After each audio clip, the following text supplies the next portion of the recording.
ఎందుకని ఇంత తీవ్రంగా అంబానీ పెళ్ళి వాళ్ళ ఇంట్లో జరుగుతోంది? దాని గురించి అంతలా మాట్లాడుకోవడం మంత్స్ టుగెదర్ జరిగిందనా? లేకుంటే ఒక రిచ్ ఫ్యామిలీ అనా? అది ఆబ్వియస్. అంటే ఒక పాయింట్ ఏంటంటే మనకు అసలు ఊహించని విధంగా పెళ్ళిళ్ళు అంటేనే ఖర్చుతో కూడిన వ్యవహారం. అది ఎంత చిన్న పేదవాడైనా మ్యాక్సిమం వాళ్ళు ఖర్చు పెట్టేది పెళ్ళిలోనే ఖర్చు పెడతారు. ఇప్పుడు దాన్ని ఊహించని దానికి వీలు లేకుండా అంత అంటే 5,000 కోట్లు అయిపోయింది అంటే ఆటోమేటిక్గా that will come one under the vulgar display of wealth అని ఒక వర్డ్ ఉండేది. ఇది ఎప్పుడంటే ఆల్మోస్ట్ ఒక 25 years బ్యాక్ భరత్ షా అని ఒక చాలా పెద్ద ఫైనాన్షియల్ ఆయన నాకు సత్య జంగల్ అని నాకు ఫండ్ చేశారు ఆయన. ఆయన ఇంట్లో 25 years బ్యాక్ 25 కోట్లు ఖర్చు పెట్టారు ఆయన కొడుకు పెళ్ళికి. యూనో ఇప్పుడు చాలామంది అప్పుడు పేపర్లో కూడా రాసేవారు ఏంటి అసలు ఏమనుకుంటున్నారు పెళ్ళికి ఎంత ఖర్చు పెట్టడం అంటే ఎలా ఉంటుందంటే మీ పేదరికాన్ని ఎత్తి చూపినట్టు ఉంటుంది.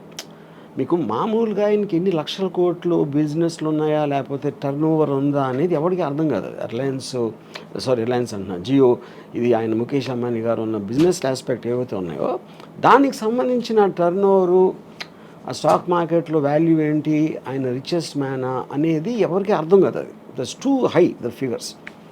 పెళ్ళికి ఎంత ఖర్చు పెడుతున్నారు అనేది అప్పుడు మనం కూడా పెళ్లి చేస్తాం. మనం బిజినెస్ నడపట్లేదు కదా, మనకు తెలియదు, మన కంపారిజన్ ఉండదు. మన ఇంట్లో పెళ్లి జరుగుతుంది, అమ్మాయి ఇంట్లో పెళ్లి జరుగుతుంది, దానికి దీనికి డిఫరెన్స్ అంటే మీరు అత్యంత పేదవాడిగా అనిపిస్తారు మీకు. ఎందుకంటే కంపారిజన్ ఆస్పెక్ట్లో అది more than anything else. So నేను చూసిన అంటే భరత్ షా కొడుకు పెళ్ళి ఒకటి, దాని తర్వాత ఒక 10 years, దాని తర్వాత అయ్యాక సుబ్రతో రాయ్ సారా ఇట్స్ ఇంట్లో పెళ్ళింది. అఫ్ కోర్స్ ఇది ద బాప్ ఆఫ్ ఆల్ మ్యారేజెస్. అప్పుడు కూడా విచిత్రంగా ఏం చెప్పేవారు అంటే, ఇప్పుడు నాకు తెలిసిన ఒక ఆవిడ షీ మేక్స్ క్యాండిల్స్. సో సారాషి పెళ్ళి విషయంలో 3 కోట్లు తన ఒక్క బిల్లు వచ్చింది. క్యాండిల్స్ కూడా తను ఒక్కదే చేయాల, చాలామంది చేశారు. అంటే అది 7-8 రోజులు అలా అయింది పెళ్ళి. అది క్యాండిల్స్కి 3 కోట్లు అంటే అసలు మనకి ఎక్కడున్నాం మనం కూడా కాదు, ఎక్కడా లేవు. అది నా పాయింట్. సో ఇప్పుడు ఏంటంటే వల్గర్ డిస్ప్లే ఆఫ్ వెల్త్ అనేది ఆ టర్మ్ ఎప్పటి నుంచో ఉంది. It's not a new term. అంటే మీరు నా దగ్గర నీకన్నా చాలా ఎక్కువ ఉందని చూపించటానికి ఒక సందర్భం క్రియేట్ చేసి, లేకపోతే మీరు ఏదో పేరెంటర్ కానీ మీరు రోజు వెళ్ళి ముఖేష్ అంబానీ ఇంట్లో కూర్చోరు, ఆయన ఏం చేస్తున్నాడో తెలియదు. ఆయన పెళ్లి చేస్తున్నాడు కాబట్టి ఇమేజెస్ బయటకు వస్తాయి, దానికి సంబంధించిన వార్తలు అన్నీ. ఇప్పుడు కానీ దీంట్లో ఎవరికి అర్థం కాదు ఏంటంటే, దీంట్లో ఒకవైపు నుంచి అన్ని కోట్లు ఖర్చు పెట్టి ఇంత పేద దేశంలో ఇంతమంది తినటానికి తిండి లేదు, ఇంతమందికి అసలు ఇల్లు లేదు ఉండటానికి, మెజారిటీ వాళ్ళు అలా ఉన్నప్పుడు పెళ్లి కోసం 5,000 కోట్లు ఖర్చు పెడతారా అనేది ఒకటి రావచ్చు. సేమ్ థింగ్ భరత్ భాయ్ అప్పుడు కూడా వచ్చింది.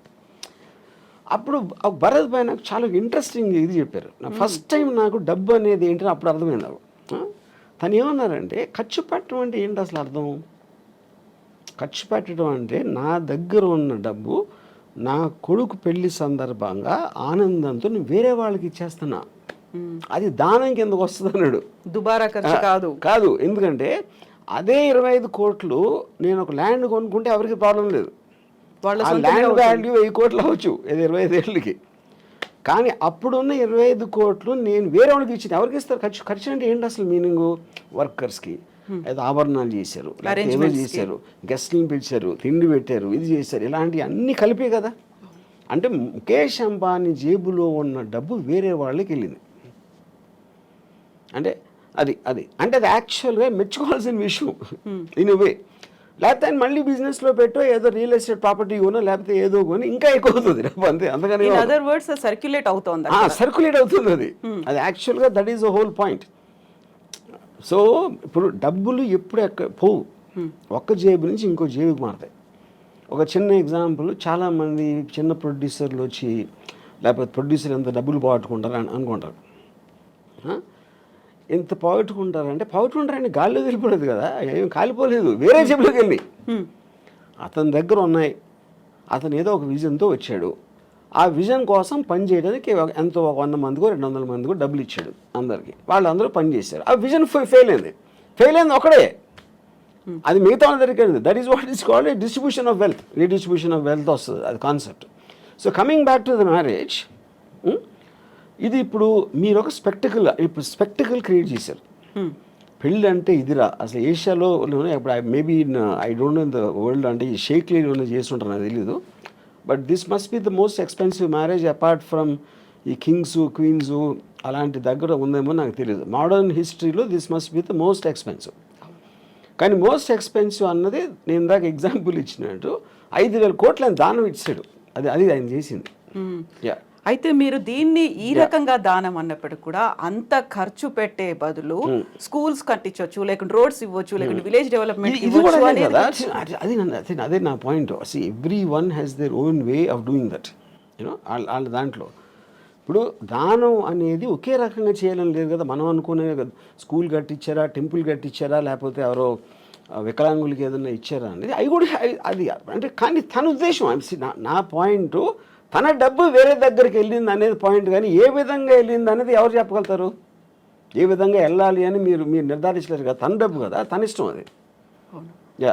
ఇప్పుడు మీరు చెప్పిన ఒక ఎగ్జాంపుల్లో సహారా, సుబ్రతోరా ఇద్దరు కొడుకుల పెళ్ళిళ్ళు చాలా లావిష్గా చేశారు, ఎక్కువ ఖర్చు పెట్టారు. చివరికి ఆయన చనిపోయిన తర్వాత ఆ ఇద్దరు రాలేదు అనేటువంటి వార్తలు కూడా వచ్చాయి. ఇది ఇప్పుడు ఇక్కడ ఈ ఆస్పెక్ట్లో ఒకటి చెప్తాను నేను. పెళ్ళి అనేది ఒక ఈవెంట్, ఒక ఫెస్టివల్ లాంటిది. దట్ చాలాసార్లు మీరు 3 రోజులు పెళ్ళిళ్ళు చేసుకుని సంగీతం ఇది అది అని మేము మామూలు వాళ్ళు చెప్తున్నాం. ఆ పెళ్ళి చేసిన తర్వాత మ్యాక్సిమం అంటే నాకు తెలిసిన నాకు దగ్గర పర్సన్ తన కొడుకు పెళ్లి చేసాడు. He spent a lot of money, అంటే that is the greatest event అని తను ఫీల్ అయ్యాడు. వాళ్ళు ఒక 6 నెలల్లో విడిపోయారు. అప్పుడు ఎవరు అర్థమైనట్టు? ఖర్చు పెట్టినోడు అర్థమైనట్టు. అంతే కదా. యూనో ఇప్పుడు ఇక్కడేంటి ఒక పాయింట్ ఏమో చాలా ఘనంగా చెయ్యాలి అని వాళ్ళ ఐడెంటిటీ కోసం, లేకపోతే వాళ్ళు ఫెయిల్యూర్గా ఫీల్ అయిపోతారు. ఇది పేరెంట్స్ చాలా ఘనంగా చేయలేకపోతే పెళ్ళి, దానికోసం ఎంతో కష్టపడి అప్పు సప్పు ఏదో లేకపోతే వాళ్ళ ఆస్తులు అమ్ముకుని చేస్తారు. కానీ ఆ రోజు అయిపోయిన తర్వాత నెక్స్ట్ డే రేపు మీరు ఆ పెళ్ళి అలంకారాలను అయిపోయి మామూలు మనుషులే కదా మళ్ళీ వాళ్ళు కొన్ని గొడవలు మామూలే. మళ్ళీ పెద్ద కొట్టుకుంటూ వచ్చినప్పుడు పెళ్లి వల్ల చేసామని ఆవిడ అనుకో, పెళ్ళి మర్చిపోయారు. రాత్ గయి బాత్ గయి అయిపోయింది, ఆ రోజుతోనే అయిపోయింది అది. సో దాని తర్వాత వచ్చే ఏ ఆస్పెక్ట్ అయినా కూడా you can't control it. So అప్పుడు అది రిడిక్యులస్ అండి. అందుకని నేనేమన్నానంటే డివోర్స్ని సెలబ్రేట్ చేసుకోవాలి, పెళ్ళి కాదు. ఎందుకంటే పెళ్ళి అనేది మీరు ఒక అన్నోన్ టెరిటరీలోకి వెళ్తున్నారు. అంటే ఆల్మోస్ట్ జైలు లాంటిది, అది నిబంధనలు ఉంటాయి. మీరు అంతకుముందు అంత ఫ్రీగా ఉండలేరు. అంతకుముందు ఉన్న అన్నీ తనేమనుకుంటుంది, ఆడేమనుకుంటాడు, వాళ్ళ అత్తమామలు ఏమనుకుంటారు, ఇలాంటి రకరకాల ఆస్పెక్ట్స్లో మీకు ఒక ప్రెషర్ బిల్డప్ అయ్యి ఒకసారి డివోర్స్ అయిపోతుంది. డివోర్స్ అయినప్పుడు ఏంటి, మీరు మళ్ళీ జైలు నుంచి బయటకు వచ్చేసినట్టు. That is more cause for celebration అనేది. ఇది ఒక స్టూపిడ్గా పెళ్ళిని సెలబ్రేట్ చేసుకుంటారు అందరూ. పెళ్ళి అనేది చాలా అంటే అవునా కాదా, పాము కాటేస్తుందా ఇదా అని అంత టెన్షన్తో వెళ్ళాలి. కానీ దాన్ని సెలబ్రేట్ చేసే అంత ఎస్పెక్ట్ లేదు. ఎస్పెషలీ మీరు డివోర్స్ రేట్ ఎంత పెరిగిపోతున్న రోజుల్లో ఆల్మోస్ట్ 60-70% వెళ్తుందని మొన్న ఎవరు చెప్పారు నాకు. So which means the institution it self is failing.